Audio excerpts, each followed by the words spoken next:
欢迎大家又回来我的频道。自从分享了38辣椒酱以后呢，有太多的网友让我分享一下椰浆饭的做法。在分享椰浆饭的做法之前，我觉得还是有必要先分享这一道菜，因为它是马来西亚椰浆饭的标配之一，它就是非常好吃的马来香料炸鸡。我今天用的是4个鸡全腿，然后大概是1100克左右。先用叉子在鸡腿的正面、反面都插上一些小洞，方便等一下腌制入味。15克左右的生姜，15克左右的黄姜。我们可以看到黄姜和生姜对比明显的比较黄，如果没有黄姜的话，也可以用黄姜粉代替。4瓣的大蒜头，80克左右的红葱头，5支的香茅，也就是柠檬草。这个黄姜去皮以后是不是很像红萝卜？其实我更喜欢用黄姜粉，因为黄姜很容易把手也染上色。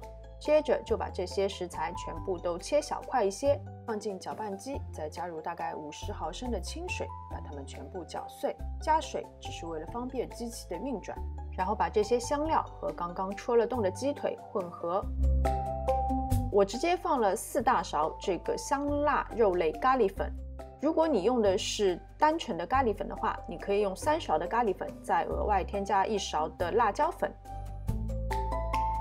加入15克的盐，15克的糖，3大勺的玉米淀粉，2大勺粘米粉。这个是咖喱叶，在我以往的视频中出现过很多次了。加入大概5到6支咖喱叶的叶子，接着就把所有的食材全部混合拌匀。东南亚料理就是喜欢广泛的使用各种香料。其实我今天做的这个版本还算是一个简易的适合家庭做的版本。如果是正宗的马来有族同胞做的话，还会放更多其他的香料。完全混合好以后，最好是腌制过夜。如果实在是赶时间的话，也至少腌制4到6个小时。其实是腌制的越久越入味。腌制好的鸡腿我们要开始炸了。锅中烧热多一些的食用油。油烧热以后，我们转中小火，然后放入腌制好的鸡腿，再额外的撒一些咖喱叶进油中，这样子会更香。保持中小火，先炸10分钟，然后翻面，再继续小火炸10分钟。因为炸的时间比较久，所以要小火炸，不然的话里面还没有熟，外皮就已经炸焦了。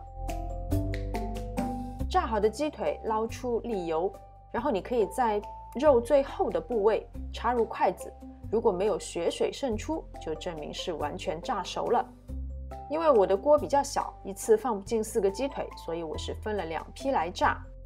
这个盆里有刚刚腌鸡腿剩下的那些香料，不要丢掉，等会儿有用。鸡腿炸好以后呢，我们先把油锅里的这些咖喱叶跟那些渣渣全部捞出，然后就把刚刚盆底剩余的香料放进去炸。这次用大火炸，炸到金黄色以后，就把它们捞出沥油，然后撒在刚刚炸好的鸡腿上面，一盘香喷喷的马来香料炸鸡就完成了。大量的香料，再加上长时间的腌制，充满了浓浓的东南亚风味。如果你是吃惯了肯德基的那种炸鸡，我相信这一款香料炸鸡一定会让你耳目一新。分享过了38辣椒酱，也分享过了马来香料炸鸡，下一期就会分享大家都非常期待的椰浆饭，所以记得关注我，异国料理也可以轻松在家里做。好啦，今天的视频就到这边，非常感谢大家的观看。喜欢我的视频，请记得点赞、分享和订阅我的频道。我们下次再见。